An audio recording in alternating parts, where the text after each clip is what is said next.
Hello there, and welcome to today's Pico session around working with our pressure transducer, so everything pressure and Pico. My name's John Parker, I'm Distribution Sales Manager here at Pico Technology in the UK, and I'm joined today by Steve Smith, Automotive Application Specialist.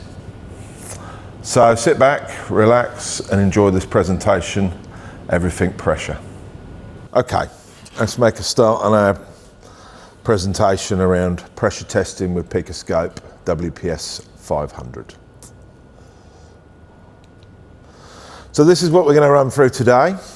This is our introduction. So first of all, we're going to introduce you to the WPS. What is it and how does it work? Then we're going to take you through some examples about how we connect into the pressure systems within the vehicle. Then I'm going to take you through the different kits that we offer and all the accessories within those kits to hopefully help you understand the correct kit to purchase for you. And then we're going to start to do some practical workings on the vehicle, where I'm going to be joined, of course, by Steve. And he's going to take us through some of these tests on vehicle. And then finally we finish off with some case studies, and once again Steve's going to talk you through some real life examples of working with a pressure transducer, just so you get an understanding of where it fits in with garages and everyday use. So that's a brief overview, so let's make a start. So what is WPS? Very simply, here we are with our pressure transducer, and all we do, we take pressure in through one end of the transducer and it gives us the voltage signal out the other. So in the same way that when we view electric signals, we can view pressure against time. So that's how we plot it into a waveform. What pressure can we measure? Well, in truth, anything on the vehicle that is running with a pressure, be that air or be that things like fuel, so any liquids as well. So anywhere where there is a pressure, we can attach the WPS and we can capture our data. So here it is. How does it work? Well, the first thing to remember is that it's powered by a lithium battery. So it is important, and technicians such as Steve and all of us, you soon get used to the fact that you just need to make sure you've left the pressure transducer charging overnight, so it's ready for you to work during the day. We deliberately have it, as a battery, so we don't take too much power from the scope, and it does mean that it is easy to move around the vehicle when we're trying to capture our data. But as it says there, we've got a charge time of about 2 hours, but it will work on standby quite happily for over 8 hours. So all we're doing, like I said, we are just translating that pressure into a voltage so we can view it on our waveform. We have 3 pressure settings. So a really important thing to say, and Steve would always tell you that actually this is 3 pressure transducers in one. So do be aware, you will see some more inexpensive pressure transducers on the market, but they tend to be a single range. So what you get with our WPS 500 is 3 ranges. So we've got our 3 modes there shown on the screen. And as we start working on the vehicle, Steve's going to be attaching them and he'll be explaining which mode to use for capturing which data. So we're going to be taking you through that, of course, in more detail. So some words around connecting to the vehicle. So our first part, if you like, in capturing data is going to be how we make those connections.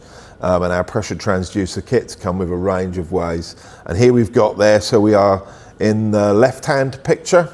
We are literally simply connecting into the dipstick, and we're just looking at the pressure. So we're doing a crankcase measurement there in cylinder.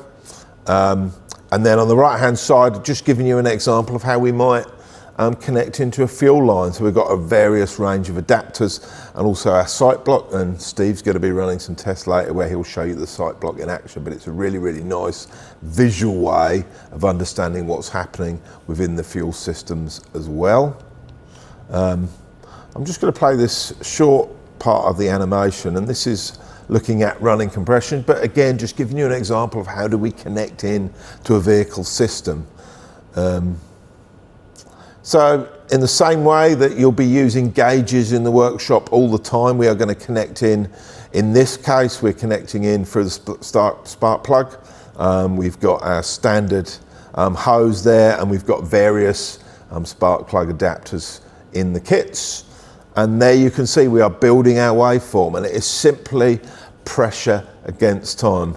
It's one of our most useful waveforms you're going to capture with anything on Pico. That is our running compression waveform. And we're going to go through that in much more detail as we work our way through the presentation. But what we're trying to highlight here is how you can make connections to all the vehicle systems. And whilst we'll try and capture in this video a few examples, there's a huge amount more. So do remember to look in software, in our guided tests. So hopefully you've watched the previous videos where we work through where you find the guided tests within Picoscope 7 software. And I know Steve picks up from some guided tests in some of his presentations moving forward, I'm sure.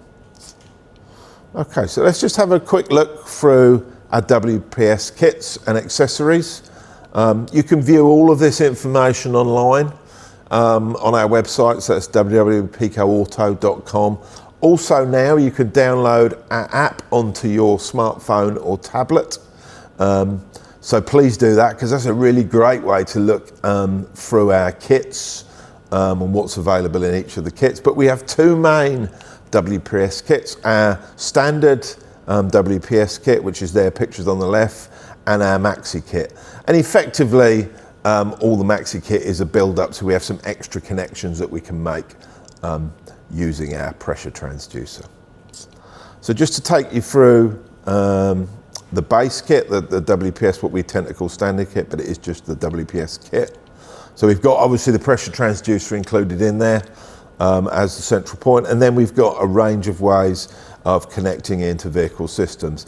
Standard compression hose is going to be something you're going to use most often, and then on to the end of that we have a range of spark plug adapters connect in to that running compression.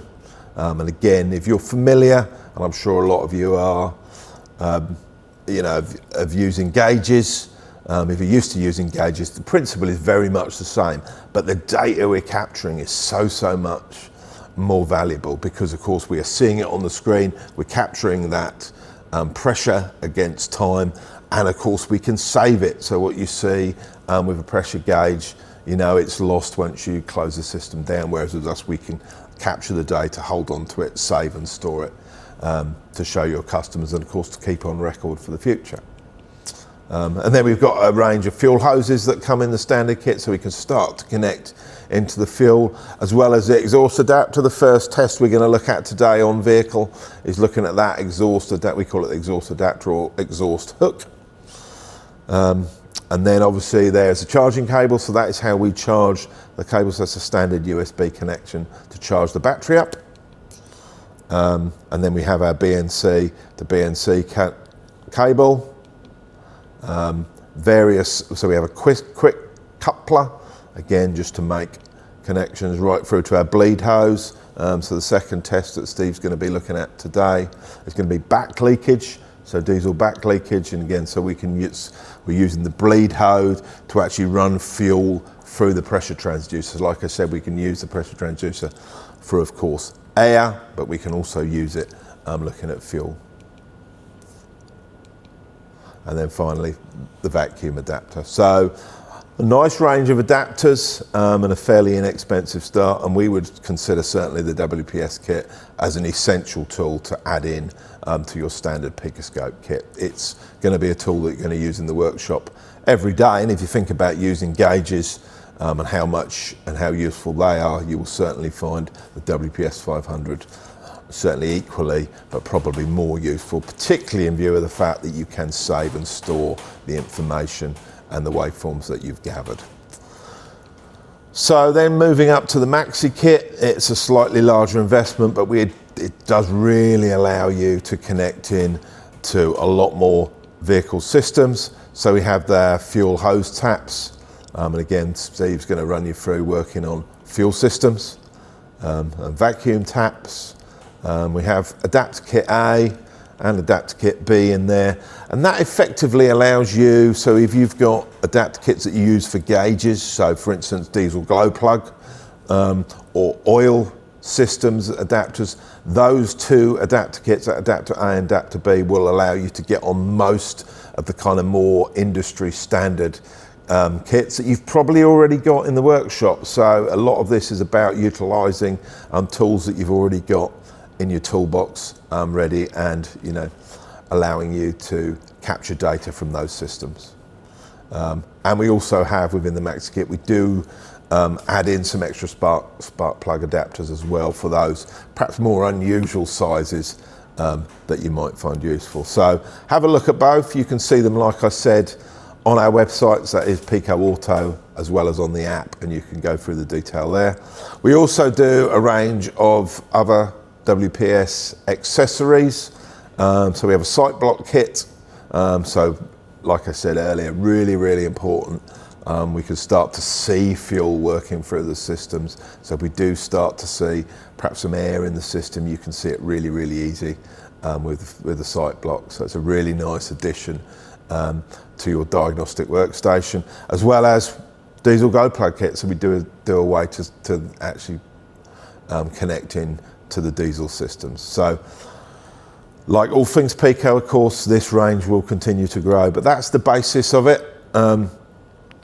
So we'll move on now to working with on vehicle and working with the WPS. So like I said, our first test today is going to be exhaust pulsations. And what we do with these tests, what I try and do is just talk you through the kind of theory behind it, and then I'll pass you over to Steve, and he's going to show you working on these systems direct on the vehicle. So this is exhaust pulsations. And we've put together here, excuse me, we've put together here some animations, and we find with animations we can really show you how you connect into the system, and more importantly how you can see what's going on inobtrusively in the vehicle, and also what that gives to you in terms of creating the waveform. Okay, so we're connecting in, so it's a single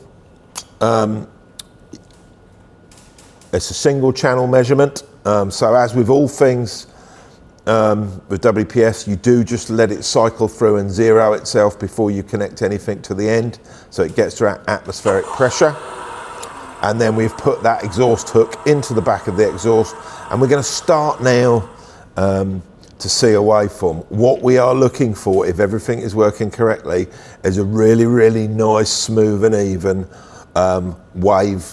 I mean, it literally is a wave when we see this, so it's a really classic waveform.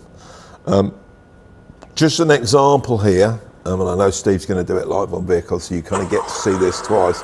We're going to look at what happens if something's wrong, perhaps with compression on one cylinder. How does it disrupt the waveform, and what do we see different? And I know that went away quickly, but what it actually does, we just don't get that nice and crisp and even waveform. And we've also introduced in there a current clamp, and we use the current clamp because we need a reference on an ignition event, so we can work out if there's a problem perhaps in one of the cylinders. By knowing your firing order, you can go back and work out where your problem is in cylinder. So that's exhaust pulsations. Just to run through that again, and what we're going to try and do it for each of these in this presentation, we're going to do three things. We're going to do connect, and for those of you who are familiar with Pico Academy, we always run through connect, so how you make that connection into the vehicle system you're working on. Then how you run and how you capture your data. So how does the vehicle need to be to capture your data? More often than not, we just want the vehicle on idle, but sometimes, we'll take vehicles on road tests to capture data, and we might want to do a snap throttle test. So what we take you through in these slides is talk you through that. And all this information that we're just condensed into these couple of slides is available on the guided tests. So remember, download the software.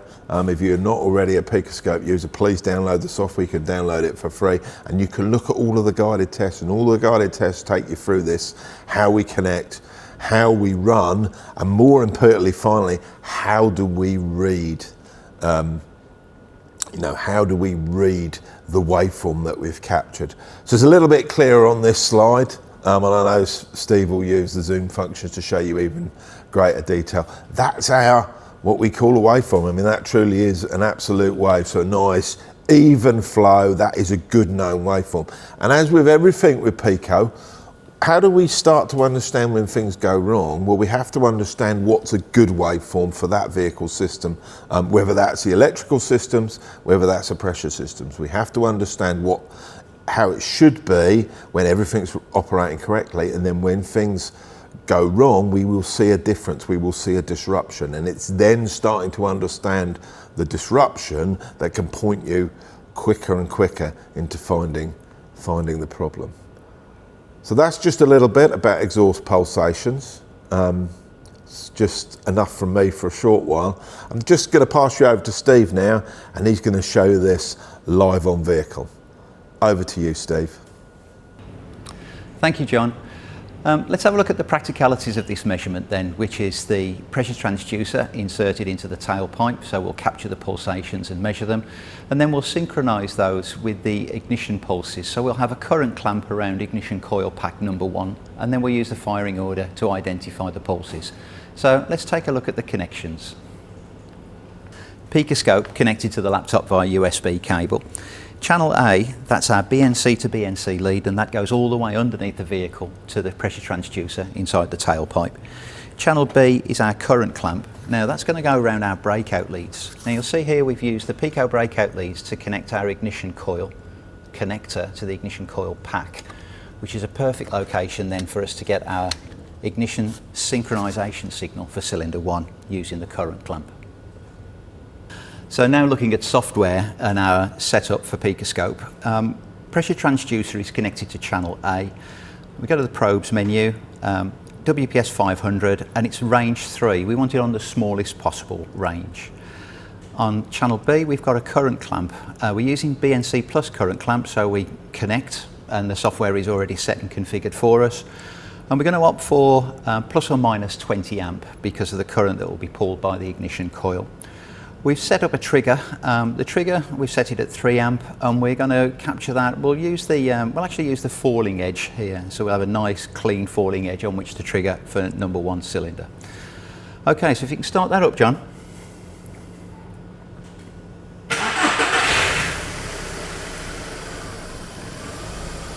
Okay, and what we're looking for is uniformity.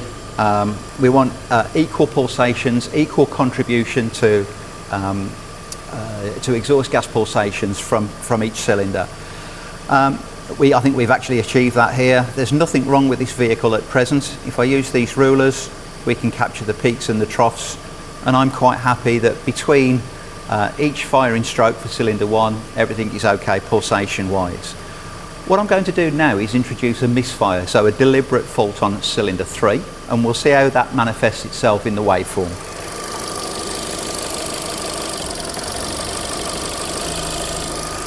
Okay, so you saw there was disruption to uniformity. We'll just go back through the buffer, and there it is. Let's just go back to there. And typically what happens when there's a misfire on a cylinder, we'll have a greater negative pressure above the piston when the exhaust valve opens. And that introduces a deeper pull within the exhaust system, and we can see that there. So if we use the zoom features now, we'll just pull this ruler out the way, the ruler legend, sorry. We'll use our phases so we can actually see the 4-stroke cycle. We'll align that with cylinder 1, and then we'll align 720 degrees later with the same cylinder. We'll zoom in here so we can see a little bit more detail, and then we'll increase the scaling slightly. I'm using the trackpad on the laptop, and we can clearly see here that we have this deep pull, which is from cylinder 3. It was cylinder 3 I'd disconnected. So here we have cylinder 1 expansion stroke. Cylinder 3 will be firing here, so this will be the expansion stroke for cylinder 3. And here between 360 and 540 we'll have that additional pull from the misfire because of the negative pressure above the cylinder on cylinder 3. So if we just zoom back out again so we can see that repetition. Yeah, there we have the uniformity for cylinder 1 is disturbed because we have this big pull on cylinder 2. Cylinder 3 was where the big pull is. It's conclusive that we have a condition that we need to investigate on cylinder 3. Not always that clear, certainly with multi-cylinder engines with complex exhaust arrangements. You'll be looking for a signature waveform from a known good vehicle, and then when you have a misfire, comparing it with the data that you've captured. Thanks, Steve. That was great. Okay, moving on to our next test. We're going to look at injector back leakage. So pressure transducer, one thing I should say, we are limited in terms of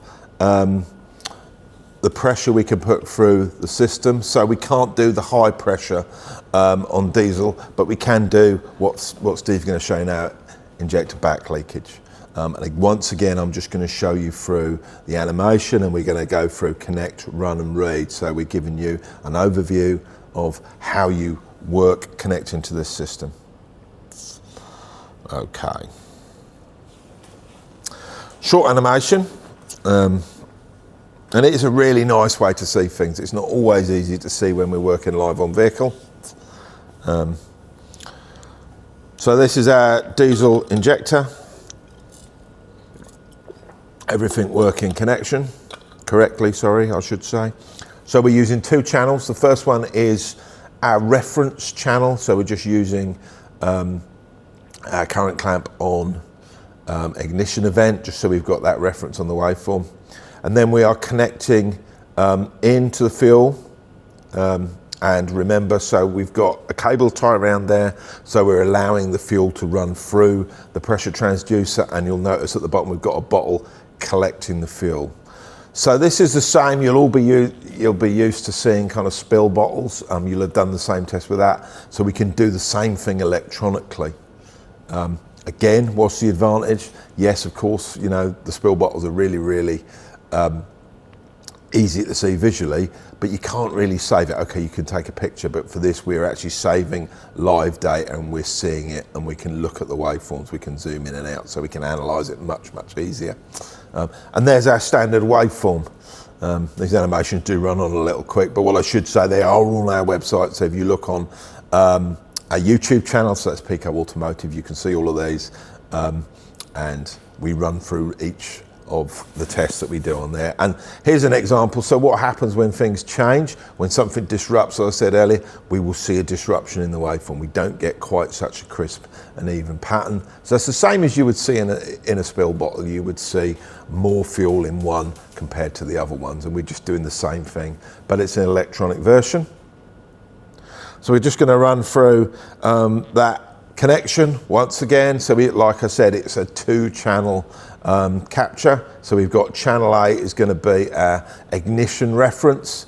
So we would use our 60 amp clamp for that. And then we've got our pressure transducer connected to channel B, and we are just running that into the fuel line. And remember our spill button, but you have to close the button on the side of the pressure transducer. And like I say, Steve's going to run you through that straight away on vehicle, so you'll see that live.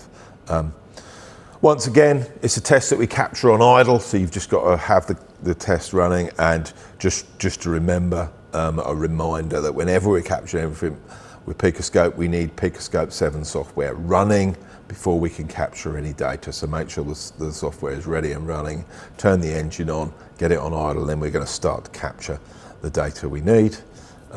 Like I say, what are we looking for? Well, we're looking for a nice and crisp, again, that nice kind of even waveform. And if we've got an issue with that, again, because we've got our current clamp on ignition, so injector number 1, we could start to work out if there's a problem with the waveform. We can work out which cylinder we've got the problem in, and then you can start to look further for situations there. So that's a very quick overview in terms of injector back leakage. And I'm going to pass you over to Steve, and he's going to show you that live on vehicle now. Over to you, Steve. Thank you, John. Looking at injector back leakage now. So the style of connections and how we actually intrude, because it is an intrusive test. So we'll take the final pipe from the injectors, so all 4 injectors in a line with a 4-cylinder, of course. We'll feed that into the WPS pressure transducer, and then we'll ensure that the transducer is open so it can drain straight through and then into a capture bottle. It's important that we have this system open because a lot of pressure will be generated if we introduce a restriction. In addition to that, we'll also have a current clamp around injector number 1. So that will give us the synchronization of these pulses, and we'll be able to identify any potential problems with each injector. So let's take a look at the connections. So Pico via USB connection into the laptop. Channel A is BNC to BNC to our pressure transducer, and channel B is our current clamp, and that is connected around injector number 1. So there's our synchronization signal. Now, as far as the pipe work goes and the arrangement for the back leakage, so final injector on this vehicle is cylinder 4. This pipe comes off cylinder 4 injector. Remember to clamp off the feedback from the rest of the diesel system. So this one is clamped so we have no leakage here. We've got this going into our sight block. You could use a T-tube if you wanted to, but it's great. The sight block works really well for a number of reasons. One, it's blocked here, so the diesel has to pass through here. Also, we can actually purge, so we can see any bubbles that we've got in the system during the initial purging or running of the engine. Sometimes it helps to actually tip this backwards and forwards so you can remove the air and you'll see that dissipate through the sight block. Remember, we must keep the pressure transducer open, so we must have a passage through the measurement chamber and out through the drain port. And we do that with a cable tie wrapped around the purge valve here. And then finally, the pipe will pass through into receptacle here where we're collecting the diesel from our spill test.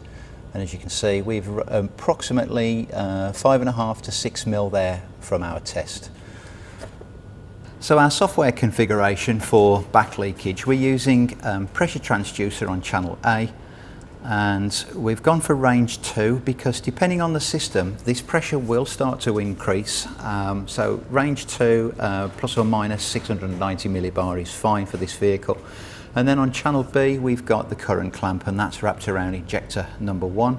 Solenoid injectors here, and we're going to use a trigger on a rising edge of about 4 amps. That should cover us comfortably. So if we start the vehicle,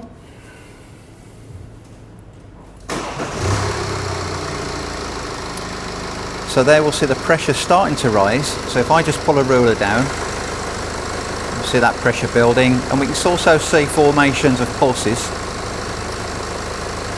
We'll just let that build up. And then we'll change the scaling on here, so we can actually monitor those pulsations and see how they relate to each injector event. Let's try that once more.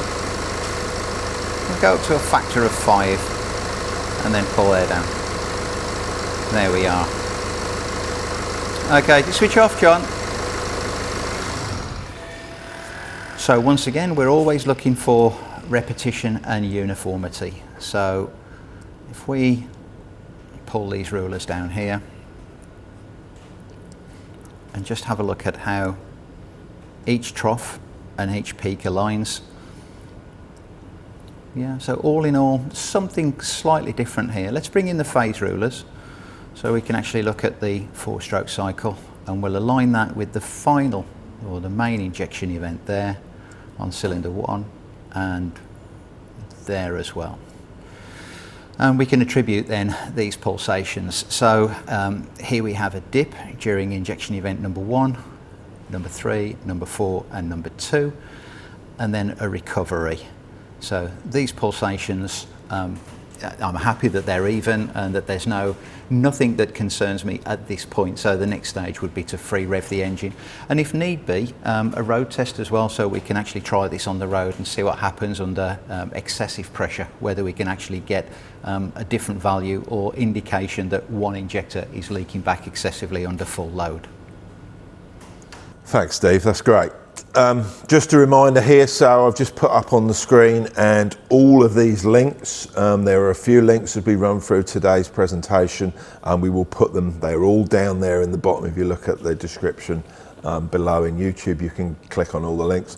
We have a load of videos that Steve's done and the other guys have done over the years, particularly looking at pressure. So please remember, to get over onto YouTube, subscribe, and look out for new videos as they come along. So that's just a reminder that's there, and Steve takes you through this test once again in that way. Okay, negative priming. So Steve's going to run you through this one. We're not going to do this one live on vehicle today, but Steve's going to run you through it because he just wants to go into the real kind of details and the nuances, looking at negative priming with WPS. So I'm going to pass you over to Steve for this one. Thank you, John. So we're going to look at negative priming using the pressure transducer. So we'll have to go intrusive. We're going to insert the pressure transducer into the fuel line, and we'll also include the sight block. So we'll run through the animation on the next slide, and we'll talk about exactly how we take this measurement and the procedure involved. So here we have a 4-cylinder diesel engine. No issues in terms of fuel delivery at this point. We're going to use the sight block and select the relevant adapter to suit the hose size. We'll disconnect the fuel hose from the fuel filter. So this is from the tank to the fuel filter. Switch on WPS and make sure it's zeroed and connect. And now, of course, prime the diesel, because we don't want to run this vehicle without diesel. So prime through, you'll see the fuel pass through the sight block. That's the beauty of the sight block. We can check for aeration and contamination. Connect WPS to the scope, and now we can start the vehicle. So notice there that we are below atmospheric pressure. The dotted line is 0, that's our atmospheric value. Run the engine, and now we close the stop tap. So notice now how we're pulling a negative pressure, because we've actually got the pump pulling on a blockage. We open the tap and then we switch off the engine, and notice there that we are still below negative pressure. So that is very important. So let's have a look at a genuine fault, and I've actually had this fault on a vehicle where the delivery line is corroded and air is allowed to enter the pipework. So we've now got aerated fuel. So you see there we can capture it in the sight block. And when we close the stop tap, we actually do start to pull negative, but you'll probably find the vehicle will cut out at that point in time. We open the stop tap, switch off the engine, and we're back to atmospheric pressure almost immediately. Now that is a fault on the vehicle. We should be able to hold a negative pressure when we turn the engine off with the stop tap open. So how do we connect? Well, we set up WPS as per the guided test. We've got instructions that will take you through this procedure with pictograms as well. Remove the fuel supply from the high pressure pump from the fuel filter housing. We run to capture data for this test. The engine must be running, of course. We want this engine at idle. That's assuming it will run. If you spot air in the sight block whilst you're trying to crank and run the engine, you've pretty much diagnosed already where the issue lies. Wait until there's no air present, so if you've purged the air, then that's good. Connect the WPS and then start capturing. This pictogram here demonstrates the setup for negative priming. If this was positive priming, we would change this around because we'd want the stop tap on the outside of the block. Remember, with positive priming, when you close that tap, be aware, because depending on fuel system, that is now deadheading the pump, and that will, or has the potential to, increase pressure. So be familiar with your fuel system. And here is that good example. So here we start below the 0, so we start below atmospheric pressure. Engine running, so we start to pull a greater negative pressure, sorry. We close the stop tap, so now we have a blockage, a restriction. We pull right the way down to negative 700 millibar, so that is a good example of a pump and a sealed fuel system. We open the stop tap. If we don't open at this point, the vehicle is going to cut out. Open the stop tap, notice the recovery here, the disturbance, and then we get to where we were before, predominantly just below atmospheric pressure. Turn the engine off, and then we could leave Pico running onto the next slide, onto the next buffer, sorry, and we should see it maintain below atmospheric pressure. If that starts to creep up, indication of a leak. Okay, thanks Steve, that was great. So the final test we're going to look at live on vehicle today is going to be running compression. Arguably the best of our pressure tests, and a really great waveform in terms of if we really want to understand the health of the engine and if we've got an issue with compression. This is a really simple data to get hold of, but the detail we can see is huge. I'm going to pass you over now to the king of compression, Mr. Steve Smith. Over to you, Steve. Thank you, John. So we'll now look at running compression using the WPS, and we'll go through the animation that describes the procedure and what to expect.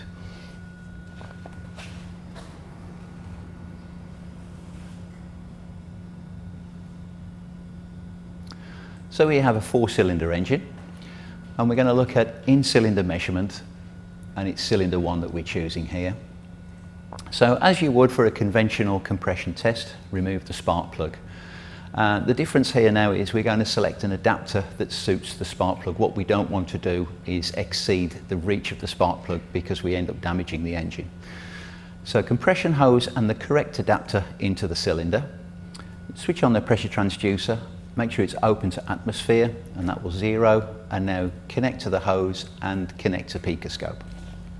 Now if we focus on the graph view here in the bottom right hand corner, see how we're coming up now on the exhaust stroke. Now we go down on the intake, so we start to pull a negative pressure. Now we come back up on compression. And that is the 4-stroke cycle. There's our compression and expansion pocket, back down on the intake, and then we'll start to come back up on compression. So because there's no valve inside the hose, we will actually see the rise and fall of pressure. Now let's have a look at a faulty engine. So image on the right is an exhaust valve that's opening correctly. Image on the left is an exhaust valve that's failing to open, or certainly open fully. So let's just watch that again on that left-hand side. As the camshaft lobe comes round, notice there's very little throw of the exhaust valve. So here we come up on the compression, back down on the expansion stroke. Now here we're actually coming up on what looks like another compression, half a compression tower, then back up on the conventional compression.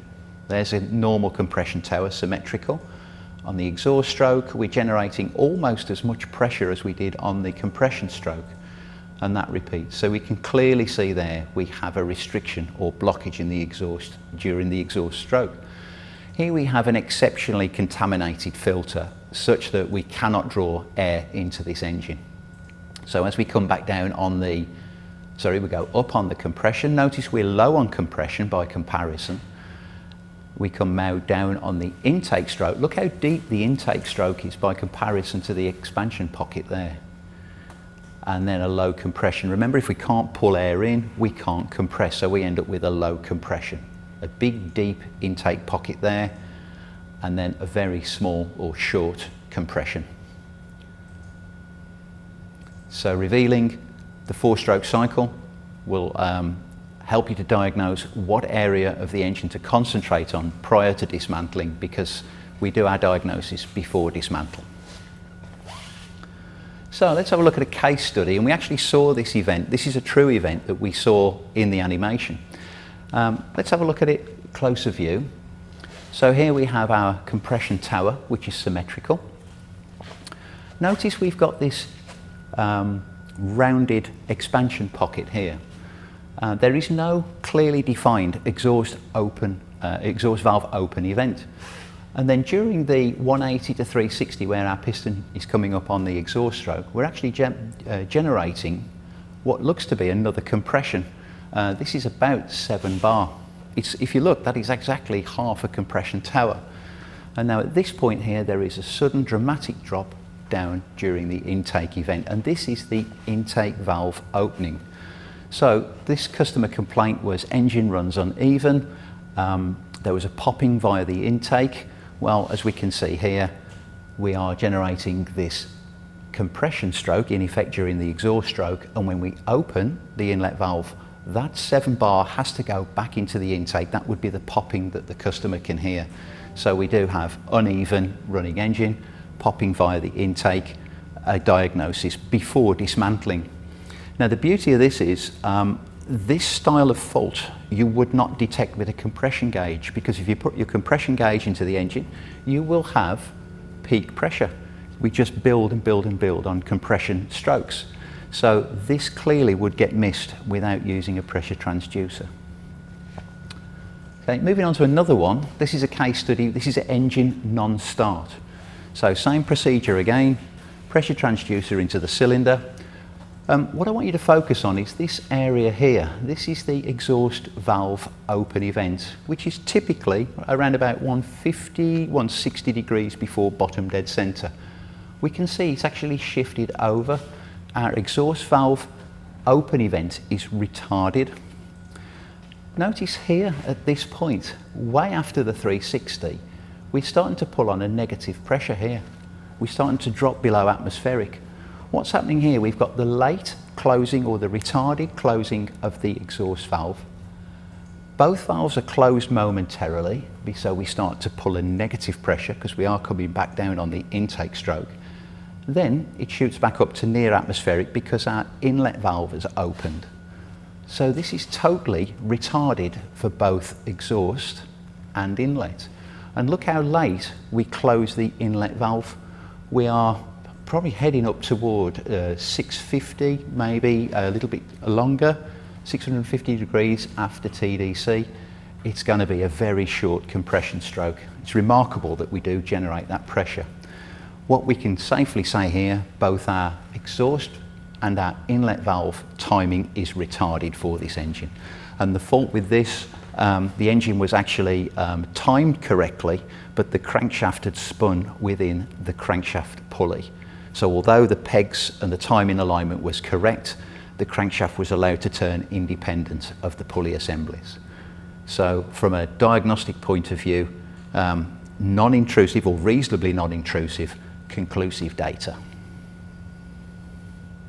So now we'll look at in-cylinder pressure testing, and it's possibly one of the most least intrusive and yields the most results for the amount of time spent. So much diagnosis can be carried out and so much revealed about an engine, and in particular activities within each individual cylinder. It's no different to a conventional compression tester. Obviously match the hose and the adapter to the vehicle spark plug that you're working with, connect the pressure transducer, and then use the guided test, because the guided test will set up everything for you, and then we'll capture the in-cylinder measurement. Let's have a look at the connections. Our connections then for the WPS 500 pressure transducer in cylinder requires the compression hose and the correct spark plug adapter. So we ensure that the adapter is tight, and more importantly we make sure that it does not exceed the length of the spark plug. Okay. Once that's connected, hose straight into the cylinder, and it is finger tight. Connect to WPS, switch on WPS, allow it to auto range. We want range 1, and then it's BNC to BNC cable into channel A of Pico scope. So starting with the guided tests, pressure transducers, and it's WPS 500, a number of options here, but we're interested in cylinder pressure at idle. Load the settings file or the guidance settings file. Well, we'll go for guidance settings file because that includes connection diagram, how to perform the test, a typical example of what a good one should look like, and then as you scroll down, of course, you've got the waveform library if you're looking for an exact example from another vehicle. So we'll minimize this. There we are, we're all set to go. That's ideally what we should capture. Our pressure transducer is already set to range 1, so we'll run the start button. Now probe mismatch has appeared because it's saying probe is not found, probe expected is WPS 500, and say probe found is probe not detected. That's because this is not a BNC probe, so it cannot detect. We have already connected a pressure transducer to channel A, so we are happy to run with found probes. Okay, John, if you can start the vehicle.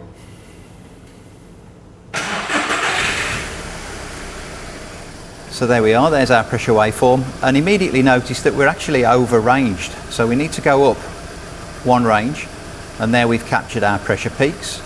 We'll pause the software and we can switch off, John. Thank you. And let's start with the analysis of this waveform and see just what is revealed about how this engine is performing. So we'll just minimize this. We'll bring out the phase rulers, and we'll start with our 0 degrees at peak compression, and then 720 at peak compression again on the same cylinder. So starting from left to right, we're looking for uniform compression towers. We don't want to see the compression towers leaning. Let's have a look at peak pressure. Now peak pressure there is 7.8 bar. Now that is not a fault. Remember, if you were to see 7.8 bar on a compression gauge, you would think that this was low compression. Well, remember, this engine is running at idle, so the throttle is closed, hence we can't pull enough air in, so our pressure drops. Next, we're looking for the event here, where our exhaust valve opens, and how we detect that. We'll pull this ruler down here, the signal ruler, and we'll place this on 0 bar. Anything below that line is negative pressure. From 0 to 180 degrees, our piston is travelling down the cylinder on the expansion stroke. And approximately this point here, we could probably be a little bit more accurate, round about there, our pressure starts to rise even though the piston is coming down on expansion. That is the approximate point of our exhaust valve open. Next, we're looking for 180 to 360. We don't want to see any high pressure here. That would indicate certainly that we have a blocked exhaust or a problem with maybe restriction through the exhaust system, maybe valve obstruction, whatever. The next area is difficult to determine because around about 360 there are a number of events that take place. There'll be the exhaust valve remaining open, the inlet valve open because that will be our overlap period. Then there'll be a point where our exhaust valve closes. They'll also have a point where our piston changes direction at the 360 mark because we'll go from coming up at TDC on exhaust, and then we'll be starting to move back down on the inlet. What we can safely say is at this point here, where we achieve our maximum negative pressure on the intake pocket, is where our exhaust valve is truly closed. Carrying on from here then, the next point we're looking for is our approximation of inlet valve close, where our compression starts to rise. And you'll be surprised just how far after 540 degrees that will be.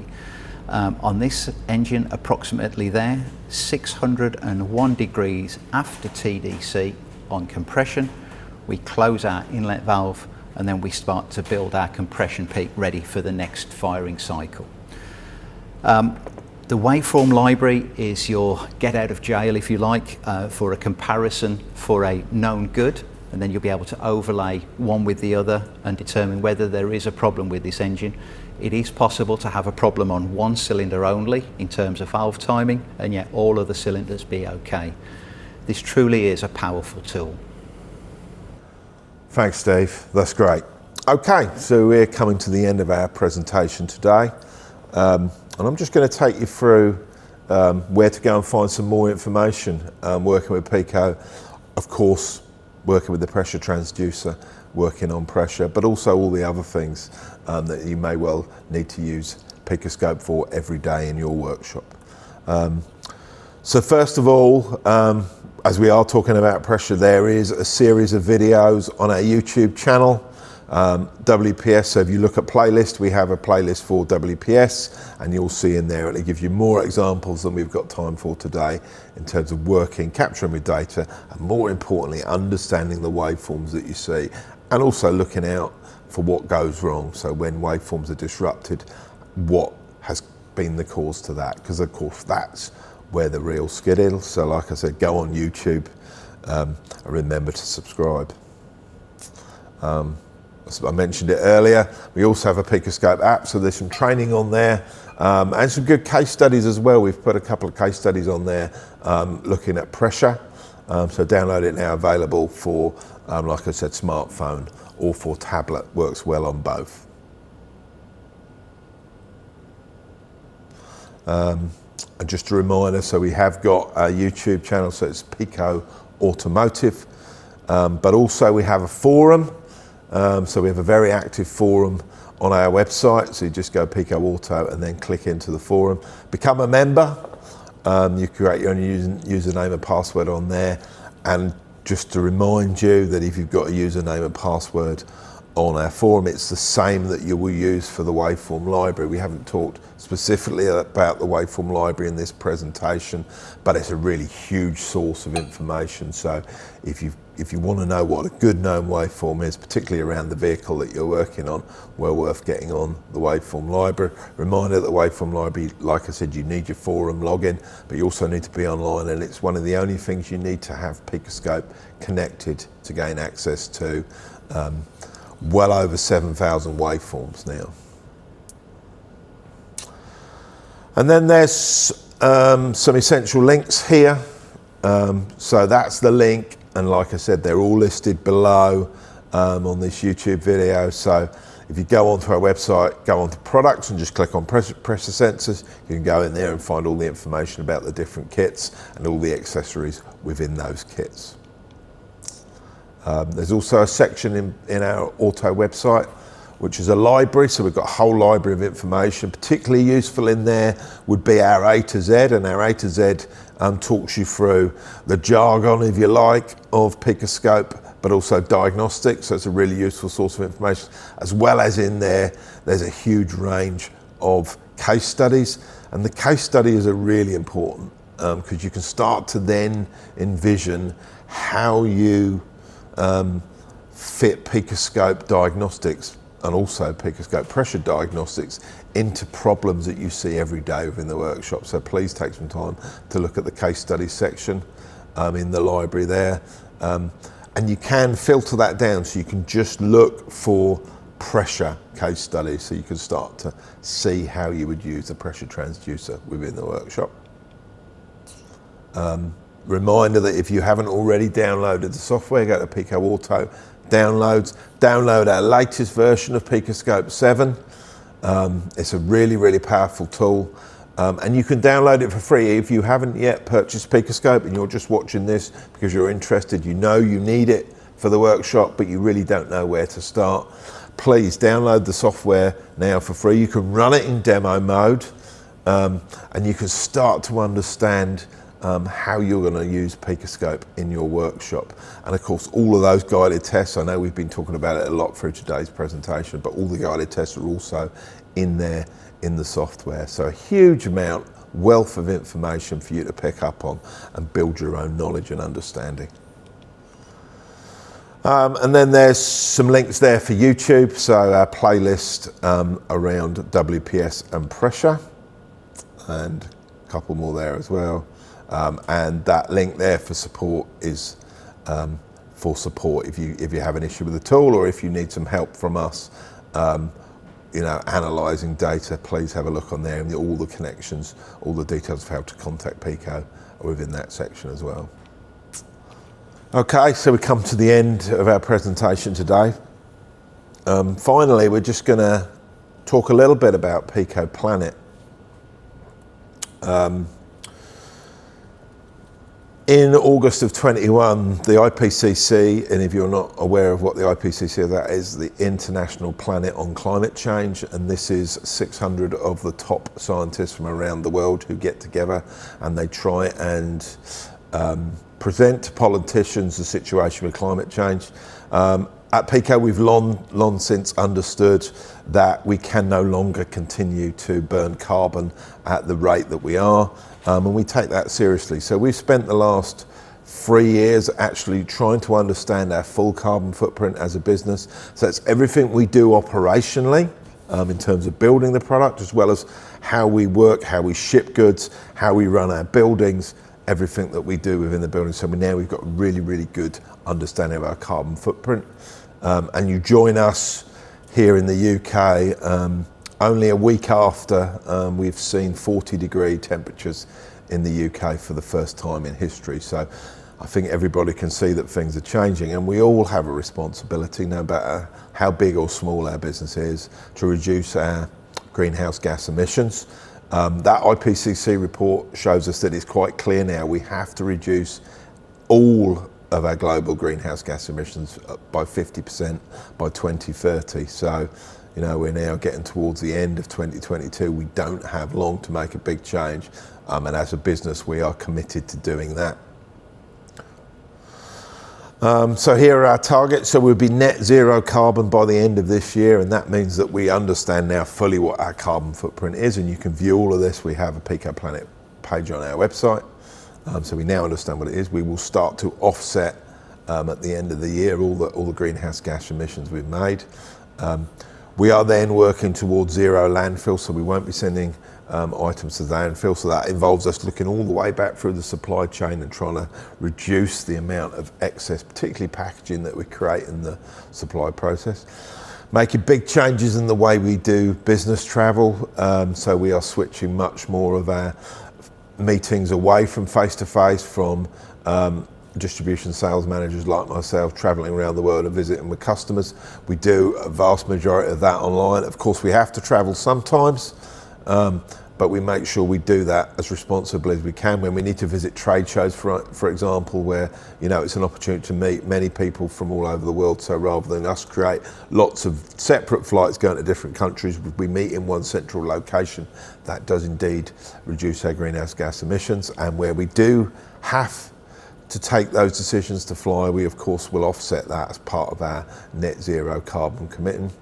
We're also have had a program here over the last year where we've super insulated our buildings, and it's made a huge difference to our energy consumption, as well as now putting solar panels on the roof. And again, if you look on our website, on our Pico Planet page, you can actually see live how much energy we're generating from our solar panels, so it's really worth having a look. And then finally, you know, hybrid working, it's clearly a part of our post-pandemic life. It's great to be in the office when we can and to see our colleagues, but we've also found that working from home is efficient as well as part of our mix. So we are working towards 50% of our work being from home, and that saves us, believe it or not, somewhere in the region of 200 tonnes by just changing to hybrid. So we're working towards it. We will get to a 50% reduction in our greenhouse gas emissions by 2030. We're not there yet by any stretch, but by understanding where we are today, we are certainly moving towards that for the future. Okay, that's it for pressure testing. I think I'll just go over and join Steve, and we'll finish up then. Okay. Well, that's it for this short session around working with Picoscope on pressure. Like I said, my name's John Parker, Distribution Sales Manager here, and thanks so much to Steve for showing us everything on vehicle. Well, yeah, I hope you found something valuable in there. It really is a powerful tool, the pressure transducer. Remember, it's 3 transducers in one, and you saw the results with today's testing. So thank you. Look down below. So we've put all the links that are in the presentation are listed in the information here on YouTube. And remember to subscribe to our Pico Automotive channel on YouTube, and click the little button, click the like to say you like the video, but also click the button so you get notifications of future videos. So thanks again, and from all of us here at Pico, see you all soon. Thank you.